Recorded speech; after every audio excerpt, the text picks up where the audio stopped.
Hello there guys, welcome to one of my videos. On this video, there's a few things to negotiate about. So, Ole Gunnar Solskjaer is staying positive at Manchester United despite our 1-1 draw with West Ham recently. Obviously, it was 2 points dropped, but the good news is that we are now third in the Premier League table with one game remaining. Of course, if we draw against Leicester or we beat Leicester, we do get qualification for the Champions League, and we do know the importance of Champions League qualification, for our players, attracting players, and for the financial structure. But Solskjaer, is staying positive, like I said, and he is backing our players. Definitely, Ole Gunnar Solskjaer's made a lot of wrong decisions as Manchester United manager. He's been tactically naive in a lot of games throughout the course of this season. His team selections have definitely, been questionable. Prime example, he went with the wrong team selection in the 3-1 defeat to Chelsea in the FA Cup. I went through with you the mistakes that I did make against Chelsea. Probably, made a mistake yesterday by not starting Wan-Bissaka. But I actually think Wan-Bissaka had had a knock on that. And weren't that good yesterday against West Ham at Old Trafford. I thought West Ham, dominated the game. But that was a must-win game for Manchester United. But the good news is we are unbeaten in our last 13 Premier League games. But I've still seen a lot of improvements in the squad. But these still things that we've got to work on. I think we need to keep the ball better. Our football needs to look more expansive. We probably need to be more clinical in front of goal. We defensively need to look better. I've been very, very happy with Mason Greenwood. Mason Greenwood made his 50th appearance for the football club yesterday and scored our equaliser. And that's his 17th goal for Manchester United in all competitions this season. And Greenwood's enjoyed a fantastic first full season in our senior squad. And it was Anthony Martial that had got the assist. I think Greenwood and Martial were probably our two best players yesterday, But yeah, the game against Leicester on the final day is going to be a very, very difficult game. It really, really is. But, Solskjaer's excited going into that game on Sunday because we've got an opportunity of getting qualification for the Champions League. Also, too, the Europa League is a priority for us because that's a chance for us getting some silverware on the board. It's the only chance of us getting some silverware on the board this season. If we win the Europa League, it will be our first trophy under Solskjaer, and we will get automatic qualification for the Champions League. I think we are emerged as one of the favourites to win the Europa League. By the way, I just want to give you some news regarding Paul Pogba. Paul Pogba has come out and apologised for the penalty he gave away yesterday. Obviously, it was a blatant handball from Paul Pogba from Declan Rice's free kick. And I thought, yesterday Paul Pogba enjoyed a poor game. When he had the ball at times, he looked very, very quick, but I still thought it was very, very poor. And I think in last three games at least, Paul Pogba has looked a bit off the pace. I think in quite a few games, though, since the resumption of the season, he has made a fantastic impact. Now, the news regarding Paul Pogba, don't you? This was stemming from Fabrizio Romano, and he said that Man United want to extend Paul Pogba's contract. And, Mini Raiola, Pogba's agent, is waiting for the offer. We have been in contract negotiations for quite a while. As it stands at the moment, Pogba's just got under a year left on his Man United contract, but the club do have an option to extend it for a further year. Like I said, I didn't really have a perception on Paul Pogba earlier on in the season because he was out with that ankle injury. There was reports coming out last week saying that Paul Pogba was close to signing a 5-year contract at Manchester United, and it says the announcement is expected to happen at the end of the season. But if he's to sign this 5-year contract, it'll keep him at Manchester United until 2025. But we get him a new long-term contract, it will end the uncertainty over his future. Because obviously, Paul Pogba's had a long-running transfer saga, he was heavily linked to Real Madrid last summer. There's been a lot of talks about him possibly going back to Juventus because Paul Pogba did enjoy 4 good years with Juventus. PSG and Barcelona have been in for Paul Pogba before. So I think he's definitely no staying at Manchester United. So yeah, so Paul Pogba has come out and apologised. Like I said to you on one of my videos that I did yesterday, I've given you the two biggest tests that Ole Gunnar Solskjaer faces as Manchester United manager, and I think the summer transfer window is a big test for him because obviously, Solskjaer's got big decisions to make in the summer transfer window. We know the summer transfer window is opening on the 27th of July, but he's got to decide on who he's going to recommend into the football club and what players he's going to get rid of. There were stories coming out the other week saying that we'd put like 6 players up for sale, and those 6 players were Jesse Lingard, Alexis Sanchez. It'd be very, very beneficial if we can get rid of Sanchez permanently. Smalling, Rojo, Jones, and Diego Dalot. So reportedly we've put them 6 players up for sale. But if we can get rid of players in the summer transfer window, then obviously we will generate money, and it will help us with our rebuilding process. And I think another one of the biggest tests for Solskjaer is next season, because next season Solskjaer is going to have bigger expectations to exceed. I think next season probably our expectations will be to challenge for the Premier League title. And we have got to spend money to compete with the likes of Manchester City and Liverpool. And I'm hopeful, that we can get our 21st title under Solskjaer, because we have won 20 titles at the moment and 13 of them are Premier League. So as it stands at the moment, we are the most successful team in Premier League history, but we haven't won the Premier League since 2013, which was 7 years ago now. So this has been the 7th season we have failed to mount any kind of title challenge up. So that just indicates how inconsistent we have been. In that. But like I said, Solskjaer's revealed his plans for the summer transfer window. He said he wants to make around 2 or 3 signings in the summer transfer window. And, Solskjaer's already identified the areas in the squad where, he wants Manchester United to strengthen up. Obviously, we're looking to recommend a striker in. I think we're looking to recommend a right winger in. And we're also looking to recommend a centre defensive midfielder in. There's still some reports saying that, we're looking to recommend a centre-half in, despite the fact that we've got 7 centre-halves in the team.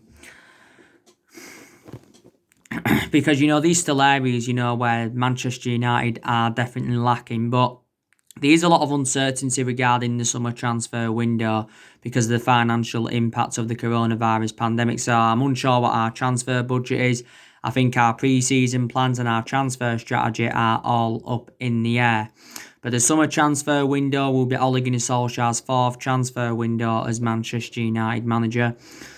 But he does deserve at least another season at Manchester United, does Solskjaer, because it is a transition period and it has been a transition period for a while.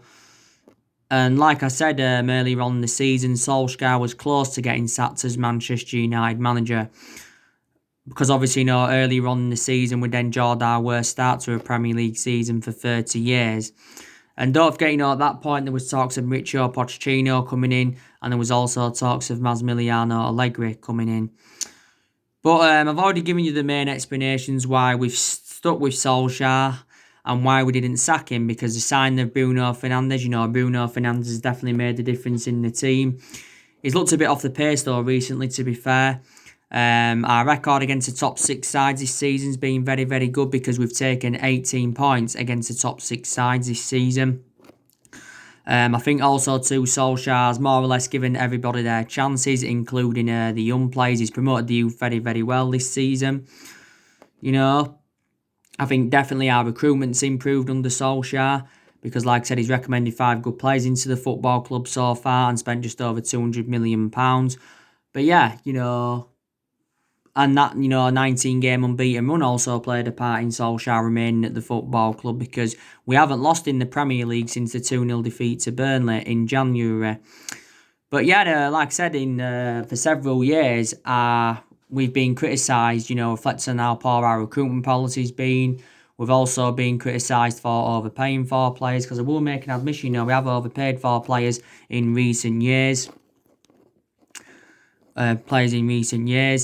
But there's been a lot of problems at the football club for the last, 7 years or so. There's been a lot of problems with the club's board. There's also been a lot of problems with the club's ownership, the Glazers. There's also been a lot of problems with Ed Woodward and that. There's been problems with the management over the years as well. We've sacked 3 managers since the Ferguson era, and that was David Moyes, Louis van Gaal, and Jose Mourinho. So Solskjaer's our 4th permanent manager since the Ferguson era.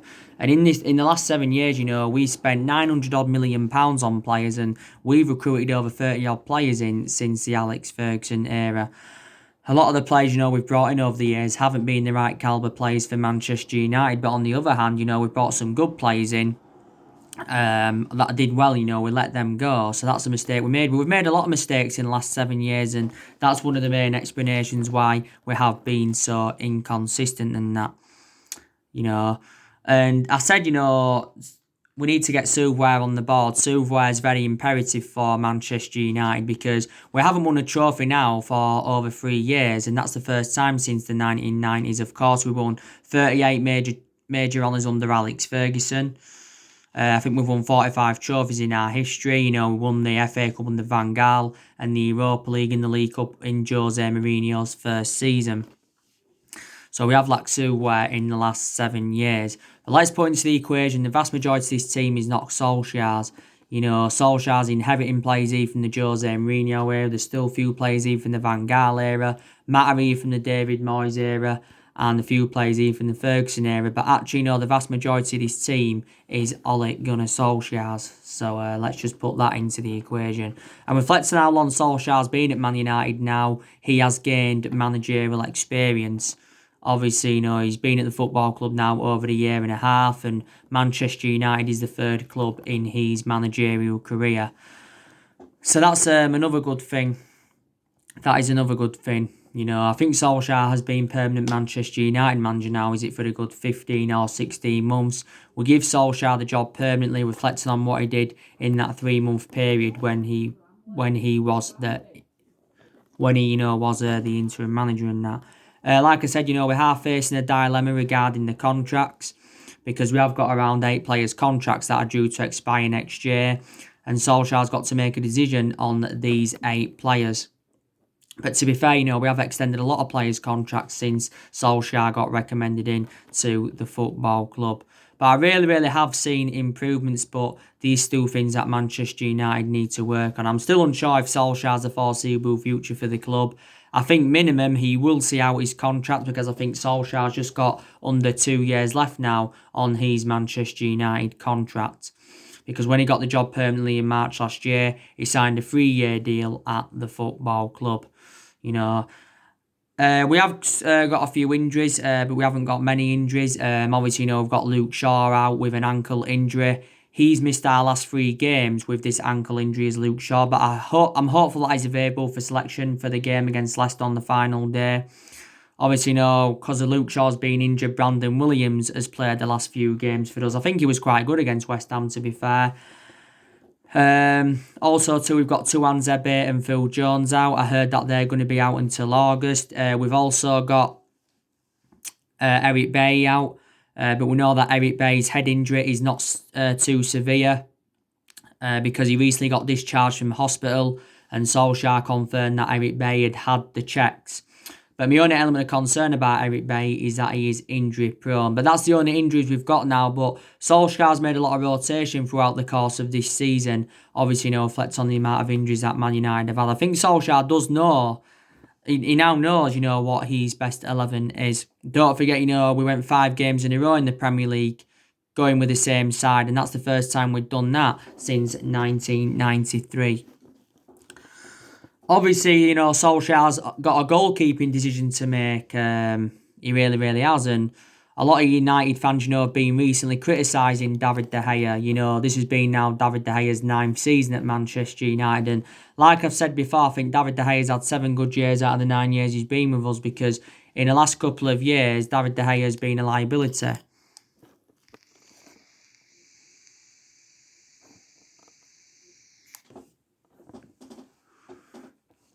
Reflecting on his calamitous mistakes.